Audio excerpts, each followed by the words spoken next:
Hey girls, it's Sunday.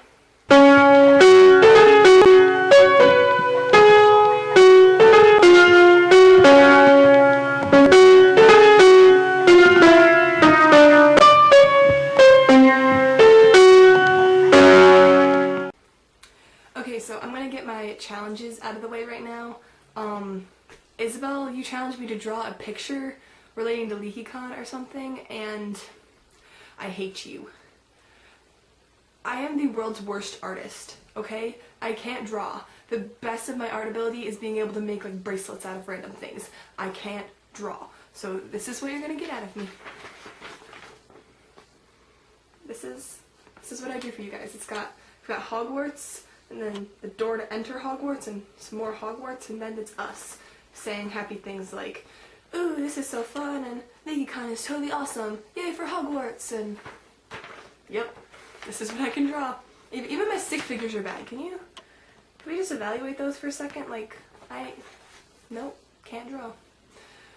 Okay, and then Sarah, you challenged me to pick out like a fault or like something that was wrong in Harry Potter, and ever since I read Deathly Hallows, this little plot point has bugged me to all ends. Okay, so before Dumbledore had possession of the Elder Wand, it belonged to Grindelwald, and the Elder Wand is supposed to be the unbeatable wand, but Dumbledore defeated Grindelwald to get the Elder Wand. Like, how is that possible? Is Dumbledore just that badass? He can be like, Expelliarmus, and the Elder Wand just flies out of his hand, and Dumbledore catches it, and he's like, ha, I have the Elder Wand now, what now? You don't have the Elder Wand anymore. Is it that possible? I don't know. I guess that's what happens, because Dumbledore's just that cool. So, that plot point has bugged me to all ends. I don't know how it's possible. It just happened that way, apparently.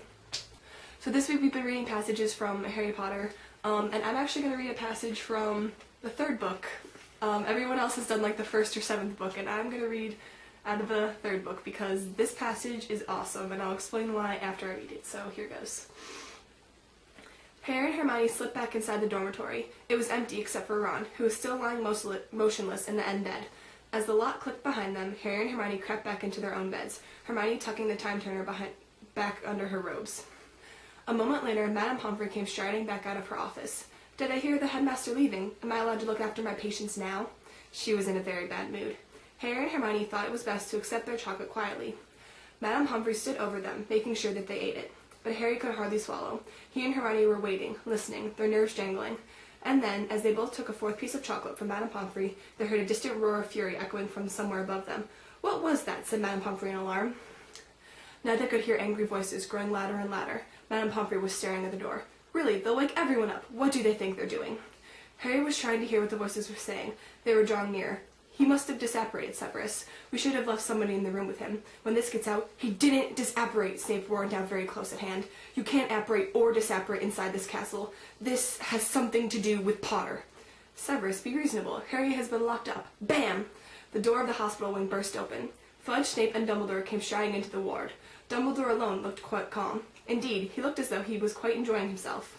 Fudge appeared angry, but Snape was beside himself.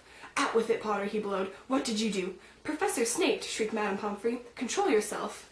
See here, Snape, be reasonable, said Fudge. This door's been locked. We just saw. They helped him escape. I know it, Snape howled, pointing at Harry and Hermione. His face was twisted, spit flying from his mouth. Calm down, man, Fudge barked. You're talking nonsense. You don't know Potter, shrieked Snape. He did it. I know he did it. That will do, Severus, said Dumbledore quietly.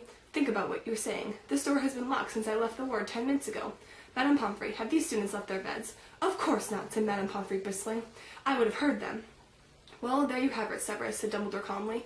Unless he was suggesting that Harry and Hermione are able to be in two places at once, I'm afraid I don't see any point in troubling them further.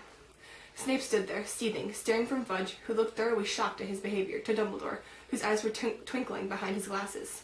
Snape rolled around, robes swishing behind him, and stormed out of the ward. Fellow seems quite unbalanced, said Fudge, staring at him. I'd watch out for him if I were you, Dumbledore. Oh, he's not unbalanced, said Dumbledore quietly. He's just suffered a severe disappointment. He's not the only one, puffed Fudge. The Daily Prophet's going to have a field day. We had Black cornered, and he slipped through our fingers yet again. All it needs now is for the story of the Hippogriff's escape to get out, and I'll be a laughingstock. Well, I better go and notify the Ministry. And the Dementors, said Dumbledore. They'll be removed from the school, I trust. Oh, yes, they'll have to go, said Fudge, running his fingers distractedly through his hair. Never dreamed they'd attempt to administer the kiss on an innocent boy. completely out of control. No, I'll have them packed off back to Azkaban tonight. Perhaps we should think about dragons at the school entrance. Hagrid would like that, said Dumbledore, smiling at Harry and Hermione. As he and Fudge left the dormitory, Madame Pomfrey hurried to the door and locked it again. Muttering angrily to herself, she headed back to her office. There was a low moan from the other end of the ward. Ron had woken up. They could see him sitting, rubbing his head, looking around. What happened? He groaned. Harry, why are we in here? Where's Sirius? Where's Lupin? What's going on? Harry and Hermione looked at each other. You explain, said Harry, helping himself to some more chocolate. So that's the part I read.